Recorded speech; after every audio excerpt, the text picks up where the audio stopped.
नमस्कार, capital TV देख रहे हैं आप। मैं हूं आपके साथ हर्ष भारद्वाज। कैपिटल टीवी के इस खास शो बात पते की में आपका बहुत बहुत स्वागत है, जहां पर बात पते की करते हैं उत्तर प्रदेश की राजनीति की खास तौर पर बात होती है, क्योंकि उत्तर प्रदेश में कांग्रेस अब ये तय कर चुकी है कि अपने दम पर मजबूत होना है। और समाजवादी पार्टी की अगर बात करें तो समाजवादी पार्टी ने चुनाव जीतने की 2027 में पूरी रणनीति तैयार कर ली है।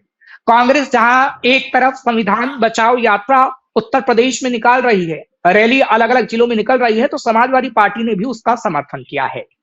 बात बजट की भी करेंगे, क्योंकि जिस तरीके से बजट आया उसके बाद समाजवादी पार्टी से लेकर कांग्रेस ने सवाल उठाया।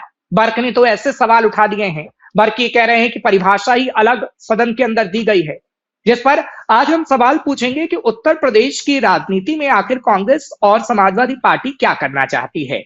क्या अपनी पुरानी वाली रणनीति पर काम करना चाहती है, या फिर नई रणनीति लाएगी, या फिर वो आगे आने वाले समय के लिए कुछ और ही तैयार करेगी। तो खास मेहमान इस मुद्दे पर बातचीत करने के लिए मेरे साथ जुड़े हुए हैं। डॉक्टर राम श्रीवास्तव साहब हैं, राजनीतिक विश्लेषक के तौर पर। राम जी, आपका बहुत बहुत स्वागत कर रहा हूं। जोहैर तोराबी साहब है मेरे साथ इस वक्त, वरिष्ठ पत्रकार के तौर पर। जोहैर तोराबी साहब, आपका भी बहुत बहुत स्वागत कर रहा हूं।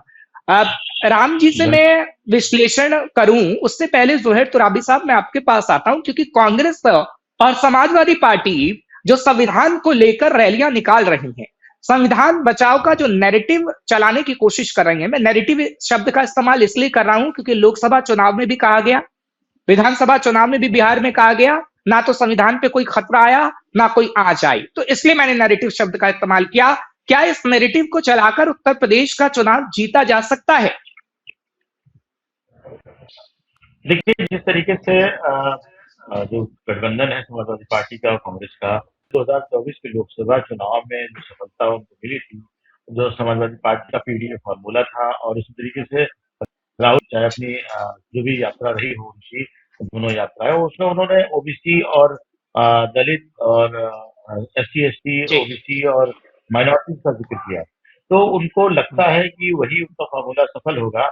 हालांकि अब जो जो 2024 की स्थिति थी, वो उससे काफी डिफरेंट सिचुएशन इस समय पैदा हो चुकी है, क्योंकि कांग्रेस के देखिए नेता जो है पार्टी छोड़ चुके हैं, और पार्टी आलाकमान का को अपेक्षा का आरोप लगा रहे हैं कि उनकी उपेक्षा हो रही है। और नसीमुद्दीन सिद्दीकी जिस तरीके से एक वरिष्ठ जो है नेता है, उन्होंने भी छोड़ा, ताकि कांग्रेस जैसी तस है उसमें कोई परिवर्तन नहीं आ सकता है।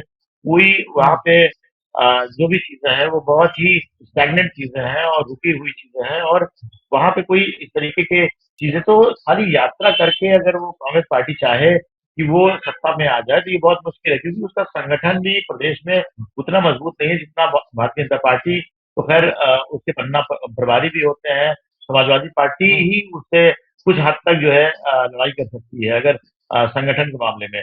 कांग्रेस का संगठन दूर दूर तक नदारत है, और बिना संगठन के अगर पार्टी चाहे कि रैलियों के दम पे सत्ता पे काबिज हो जाए तो ये बहुत नामुमकिन लक्ष्य है। हालांकि समाजवादी पार्टी या दूसरे जो जिन पार्टियों के पास संगठन है, उनके संगठनों के बलबूते पे कांग्रेस चाहे तो कुछ थोड़ी बहुत सफलता पा सकती है। लेकिन वो अगर अपने संगठन पे के दम पे अगर चाहे कि पूरे प्रदेश में अपनी एक अलग छवि बना सके, तो ये बहुत मुश्किल काम है।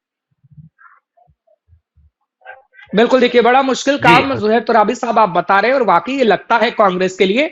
समाजवादी पार्टी का अगर जिक्र करें तो समाजवादी पार्टी की रणनीति उतनी सही नहीं दिख रही है। आप संविधान बचाओ रैली का समर्थन करेंगे, या फिर ये कहेंगे कि हाँ योगी ही जिम्मेदार हैं, प्रधानमंत्री ही जिम्मेदार हैं, तो उससे कुछ नहीं होगा, आपको नई रणनीति लानी होगी। राम जी, मैं आपके पास आ रहा हूं, क्योंकि अभी जो बजट को लेकर चर्चा हुई, जो अभी देखा है कि कैसे सदन के बाहर नेताओं के बयान सामने आए हैं, कांग्रेस से लेकर समाजवादी पार्टी से लेकर, वो लगातार यही कह रहे हैं कि बजट में कुछ ऐसा नहीं था, जो परिभाषा थी गरीबी की वो गलत तरीके से रखी गई। खास तौर पर अखिलेश यादव ने ये बात कही है कि परिभाषाएं गलत गढ़ी गई, विकास के लिए कोई काम नहीं किया जा रहा।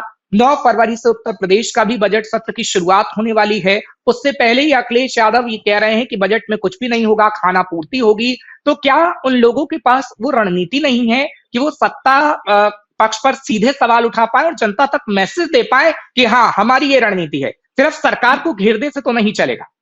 राम जी। आपने बिल्कुल सही कहा कि सरकार को घेरने से सब कुछ नहीं होगा, क्योंकि आज का मतदाता बहुत जागरूक है। वो हर बारीक चीज को समझता है, उसकी बड़ी पैनी नजर है। एक जमाना था, आजादी के तुरंत बाद व्यक्तित्व के आधार पर जो है मतदान हुआ करता था। पंडित नेहरू का व्यक्तित्व था, इंदिरा गांधी का था, लाल बहादुर शास्त्री का था। और अब राजीव गांधी जो आए वो एक सिंपैथी लहर के उसमें आए। और इसके बाद जो हालत खस्ता हो रही है वो ये कि गांधी जी ने उनकी मृत्यु को एक दिन पहले जो वसीयतनामा लिखा था, उसमें क्या कहा था? उन्होंने कहा जी। था कि कांग्रेस को जो है डिसइंटीग्रेट कर देना चाहिए, उनको सेवा के काम के लिए गांव गांव पहुंचाना चाहिए। उनके वसीयतनामे को हम्म, फॉलो नहीं किया, उसका दुष्परिणाम आज भुगतना पड़ रहा है पार्टी को। क्योंकि जो आइडियोलॉजी हुआ करती थी वो आइडियोलॉजी देशभक्ति उसमें प्रथम वो रहता था। दूसरा, जन कल्याण की नीति जो हुआ करती थी वो प्रमुख रोल अदा करती थी। और तीसरा जो होता हम्म, था, उनकी व्यक्तिगत जो अभिकांक्षाएं हैं वो रहती थी, जिसमें कि आते आते जो है तीसरी स्टेज इतनी विकृत होती गई। ये जमीन का जो कार्यकर्ता है, आज अगर पार्षद का चुनाव लड़ता है तो जो कल तक जो साइकिल पे घूमा करता था, आज वो होंडा सिटी कार बिल्कुल। में घूम रहा है। ये सब सब बताता है हम्म, कि राजनीति में एक स्तर पर आकर जो भ्रष्टाचार पनप गया है, उसके कारण मतदाता जो है अब सब समझने लगा है। क्योंकि कांग्रेस के विघटन का कारण कुछ भी रहा हो, लेकिन कांग्रेस का सत्ता से दूर हटने का एक सबसे बड़ा कारण जो था, बड़े घोटाले थे। जहां देखो वहां घोटाले थे, वो हम्म, उजागर हुए। और हम्म। यद्यपि उन घोटालों पे तो सजा क्या क्या कुछ इसी लोगों को इसी को हुई। छुपाने के लिए संविधान यात्रा निकाली जा रही है राम जी? इसी को छुपाने के लिए संविधान यात्रा निकाली जा रही है कि संविधान बचाओ, संविधान बचाओ। अरे संविधान आज काबिज है, इसी का तो हम्म, सबूत है कि आप ये बोलने की हिम्मत कर रहे हैं। अगर संविधान में ये खतरे में होता, तो जैसे हम्म, 1975 में आपातकाल लग गया, किसी भी तरह से टाड़ा जी। कानून लगाकर इन सबको अंदर बंद किया जा सकता था। लेकिन संविधान की ही एक खासियत है जो आज बरकरार है, जिसके कारण खुलेआम कहा जाता है कि तुम जो है चौकीदार चोर है, और उनकी माता को गाली दी जाती है। ये सब चीजें इतना निगेटिव इम्पैक्ट उन्होंने लिया है, और ये बात लोगों के गले में हम्म, उतर चुकी है कि जैसे कई चीजें चल रही हैं, पता नहीं उनका वास्तविक अर्थ है क्या है। जैसे ये कहा कि आप मैं ऐसी मशीन ला दूंगा जिसमें आलू डालेंगे, उधर से सोना निकलेंगे। वो क्या कहना चाहते हैं? इससे एक जो पब्लिक इमेज शीर्ष नेता की हो गई है, वो ज्यादातर जो है इस समय, अगर मैं सही शब्दों में बोलूं, तो हास्य हम्म। अभिनेता बन चुके हैं। उनके नाम पर किसी जमाने में बिल्कुल। जो आपने चला आपने करती ठीक थी। कहा। मैं आज का भी राम जी जिक्र करता हूं, फिर हम आगे बढ़ाते हैं। क्योंकि आज भी सदन की अगर बात करें तो सदन के अंदर राहुल गांधी ने डोकलाम का मुद्दा एक बार फिर से उठाया, जबकि उसका कोई सवाल जवाब ही नहीं था।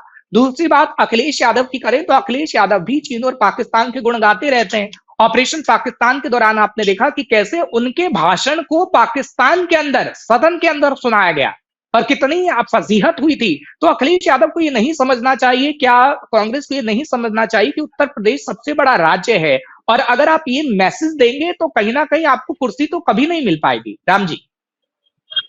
बिल्कुल सही बोला आपने। देखिए कि राजनेता की जो दृष्टि होती है, दो तरह की दृष्टि हम्म, होती है। एक तो दूरदृष्टि होती है, एक जो है निकट दृष्टि होती है।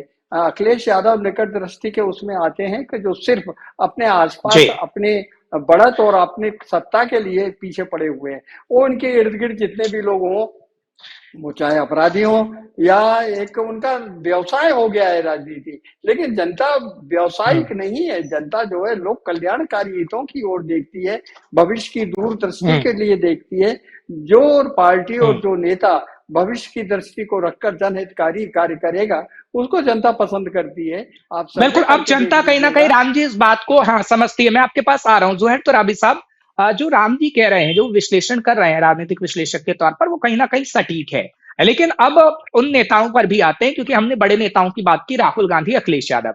अब उन नेताओं की बात करते हैं जो एक एक करके साथ छोड़ रहे हैं। कांग्रेस में कई इस्तीफे हो रहे हैं, समाजवादी पार्टी में कई इस्तीफे हो रहे हैं। तो क्या उससे भी वो लोग सबक नहीं ले रहे हैं कि आखिर जो हमारे पुराने नेता थे वो छोड़कर जा रहे हैं, आखिर वो वजह क्या रही होगी? कांग्रेस का भी यही हाल है, समाजवादी पार्टी का भी यही हाल है। जी, राम जी की बात से ही हम आगे बढ़ाएँगे बात को। उन्होंने कहा कि नेता में हम्म, जो है निकट दृष्टि भी होनी चाहिए और दूर दृष्टि भी होनी चाहिए। लेकिन ऐसा लगता हम्म, है कि आज के राजनीतिक परिदृश्य में ये दोनों ही में दोष हो गया है, निकट दृष्टि दोष भी हो गया है और दूर दृष्टि दोष भी हो गया है। यही कारण हम्म, है कि वो अपने आसपास के लोगों को सही से करेक्ट नहीं कर पा रहे हैं। उनको खुद नहीं पार्टी की जो नीतियां हैं उनको खुद नहीं समझ पा रहे हैं कि पार्टी किस नीति पे चल रही है। भले ही चाहे वो आप देख लीजिए कि महाराष्ट्र में किस तरीके से समाजवादी पार्टी का वोट बैंक उससे खिसक गया, उनको पता ही नहीं लग पाया कि हम्म। कब उनके पैर के नीचे की जमीन खिसक गई। इसी तरीके से अच्छा, कांग्रेस अजय का भी तुराबी साहब, हाल। मैं आपको टोक रहा हूं, लेकिन ये सवाल यहां पे मैं उठाऊंगा, क्योंकि देखिए उनके खुद के नेताओं की वजह से क्या मट्टी पलीद हो रही है। बर्क का बयान ले लीजिए, जियाउर रहमान बर्की कह रहे हैं कि गरीबी की परिभाषा अलग है, योगी आदित्यनाथ पे सीधा वार कर रहे हैं। आप कांग्रेस में देख लीजिए, इमरान मसूद जैसे नेता कांग्रेस की मिट्टी पलीद कर रहे हैं। तो क्या उन नेताओं का भी चुनाव सही से इन दोनों लीडर्स को करना होगा, बड़े लीडर्स को? नहीं, बिल्कुल ये बात सही है कि अगर आप बयान इस तरीके से देंगे कि जिससे कि अ, आपकी पार्टी का भला भले ही ना हो, लेकिन जिसके खिलाफ आप बयान दे रहे हैं उसी का कद बढ़ जाए। चाहे वो आप देख लीजिए कांग्रेस के बड़े-बड़े नेताओं ने जो है प्रधानमंत्री के खिलाफ जब भी ऐसे कोई तुच्छ बयान दिए, हम्म, तब उन पार्टी को हमेशा जो है सफलता ही आती थी, क्योंकि जनता जो है कनेक्ट हुई है।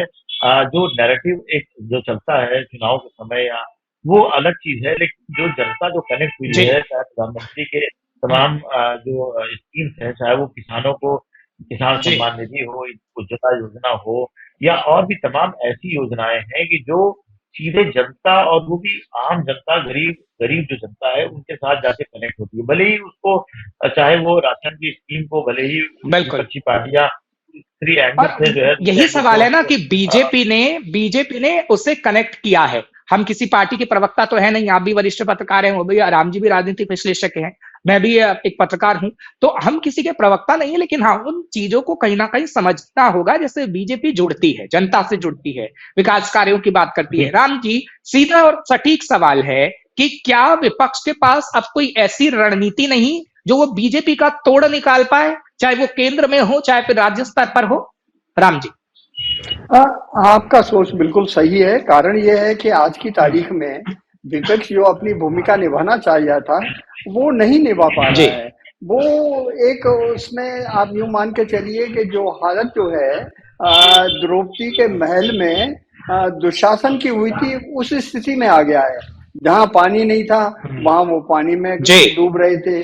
जहाँ दीवार नहीं थी, वहां पर वो सिर टकरा रहे थे।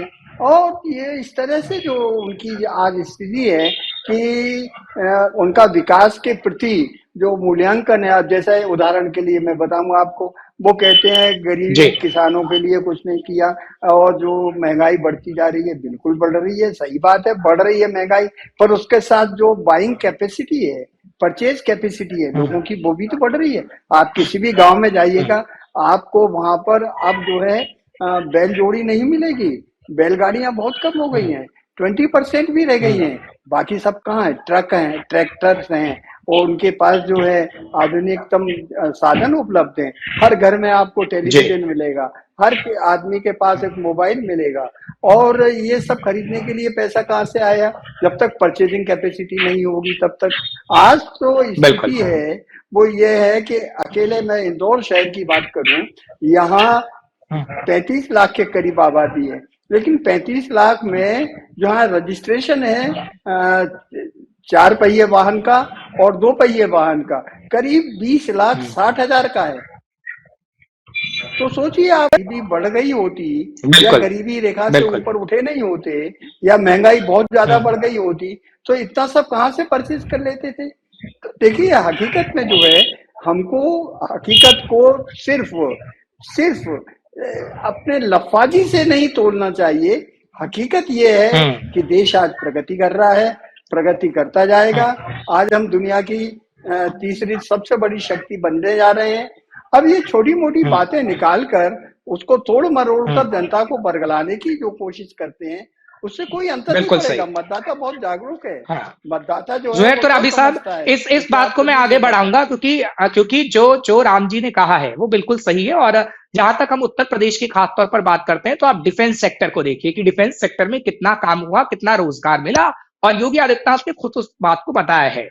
तमाम रोजगार सेक्टर हो या फिर जो तमाम स्कीम हो, क्या आपको लगा, क्योंकि आप तो कई सालों से रिपोर्टिंग करते आए हैं उत्तर प्रदेश में, क्या आपको लगा कि समाजवादी पार्टी की सरकार में ऐसा कोई विजन था, ऐसी कोई योजना थी जिसकी वजह से समाजवादी पार्टी आज लोगों को बता पाए कि हमारी ये योजना थी, दोबारा आएंगे तो ये फिर लाएंगे? देखिए, समाजवादी पार्टी अपने उन्हीं जो सड़कों का निर्माण था, जी। एक्सप्रेस वगैरह का, तो वो उसका बयान करती है, लेकिन वो ये बताना भूल जाती है कि एक्सप्रेसवे बनने में जो है केंद्र का भी उतना ही योगदान था।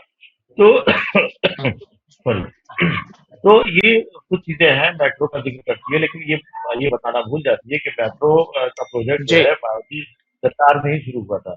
तो जो दूसरों के जो साझा जो सफलताएं हैं, उसको अपनी सफलता एकांकी सफलता बता के जो है ये प्रचार करती है कि उसने तमाम काम किए, लेकिन उनके पास बताने के लिए बहुत कुछ है नहीं, क्योंकि 2.5 साल तो 3 साढ़े 3 मुख्यमंत्रियों पे ही जो है केंद्र रहा, उसके बाद भी अगले 2.5 साल जो है लड़ाई में बीत गए। तो कुल मिला के समाजवादी पार्टी सरकार ने कुछ कुछ ऐसी कोई बात नहीं हुई कि जिसको बहुत समय तक याद किया जा सके।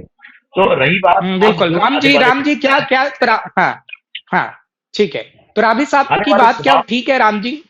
हाँ ठीक है, पूरा करिएगा तो राबी साहब अपनी बात। देखिए, ग्राउंड लेवल पर अगर देखा जाए तो बहुत हद हाँ। तक वो जो कुछ बोल रहे हैं उसमें कुछ तथ्य छुपा हुआ है और उस हकीकत को अपन अनदेखा नहीं कर सकते। लेकिन महत्वपूर्ण चीज ये है, अपन तो ये अध्ययन करके देखें मतदाता जो है उत्तर प्रदेश का, उसका जो रुझान किस तरफ है। एक समय था चरण सिंह ने जो बोल दिया वो पश्चिम का उत्तर प्रदेश पूरी तरह से हावी हो गया। इसी तरह से आपके दूसरे नेताओं के दल के जो बड़े बड़े मुखिया थे, आज भी हैं, जैसे किसान आंदोलन के चलाने वाले थे, उन सबका कुछ सेक्टर पर असर पड़ता है। लेकिन अगर आप विश्लेषण करके देखेंगे तो वहां के ग्रामीण क्षेत्र में जो संपन्न किसान हैं वो इस तरह से समूह रूप से वोट दिलाने के हकदार हैं। लेकिन वो वोट किनसे दिलाते हैं? या तो बाहुबल से दिलाते हैं, या पैसे के बल से दिलाते हैं, या जाति के बल से दिलाते हैं। लेकिन ये तीनों चीजें अब कोई मायने नहीं रखती हैं। अब तो इम्पोर्टेंट चीज ये राष्ट्र हित क्या है और जन कल्याण क्या है, और उनके निजी तो नहीं कहेंगे, उसको क्षेत्रीय समस्याओं का समाधान क्या है। ये 3 फैक्टर ऐसे हैं जो मतदाता को रिझाते हैं और वो उनको राष्ट्रीय। आप कितना भी ड्रामा कर लें, नाटक कर लें, शब्दों को उलझा लें, लेकिन जातिवाद का जो अवसर है एक सजग मतदाता के लिए कोई मायने नहीं रखता है। धर्म का अभी थोड़ा बहुत असर है, वो भी खास उन क्षेत्रों में जहां पर की अशिक्षा ज्यादा है, जहां की रोजगार जो है अभी भी, विशेष करके मुस्लिमों को जो भड़काया जा रहा है, वो किस लिए भड़काया जा रहा है कि अभी तक, और सही बात भी है, ओबीसी का ये कहना है कि आपका उपयोग जो है दरी बिछाने के लिए किया गया था। लोगों के कलेजे में सीधी बात उतरती है। अब वो जो है एक गेम चेंजर हो गए हैं और वो अब उनको लग रहा है, समाजवादी पार्टी को भी, कांग्रेस को भी, कि ये मतदाता अब कर जाएंगे। लेकिन धर्म का चश्मा इतना गहरा गढ़ दिया गया है कि वो बीजेपी को तो वोट नहीं देंगे। लेकिन हाँ, बीजेपी ने जो देश की रक्षा के लिए काम किया है, उनके गांव के जो जवान बच्चे हैं सीमा पर जाकर वो शहीद हुए हैं। बिल्कुल, आप उस कनेक्टिविटी की बात कर रहे हैं राम जी, की जो कनेक्टिविटी कहीं ना कहीं जनता से जुड़ी हुई है, जो रात रबी साहब, क्योंकि इससे समझने वाली बात है। क्योंकि देखिए, फेक नैरेटिव अब आपका नहीं चलेगा। अब वो वाला जमाना नहीं है ना कि मुलायम सिंह यादव को या फिर मनमोहन सिंह से पहले की बात करें, क्योंकि अब लोग शिक्षित हैं, वो समझते हैं कि मेरे लिए क्या ठीक है, मेरे अधिकारों के लिए कौन काम कर रहा है। तो क्या अब नैरेटिव नहीं चलेगा संविधान का? क्या नैरेटिव नहीं चलेगा कि लोकतंत्र खतरे में है? क्योंकि जब तक आप मुद्दों पर बातचीत नहीं करेंगे, जब तक जनता आपको धाराशाही करती रहेगी, तो राबी साहब, चाहे कांग्रेस की बात हो या समाजवादी पार्टी की। 2 मिनट देखिए, हर चीज सबसे पहले जो भी अगर कोई भी है उसके लिए पेट तंत्र सबसे ज्यादा हावी होता है, क्योंकि पेट कैसे भरना है, उसको अपनी आजीविका कैसे चलानी है।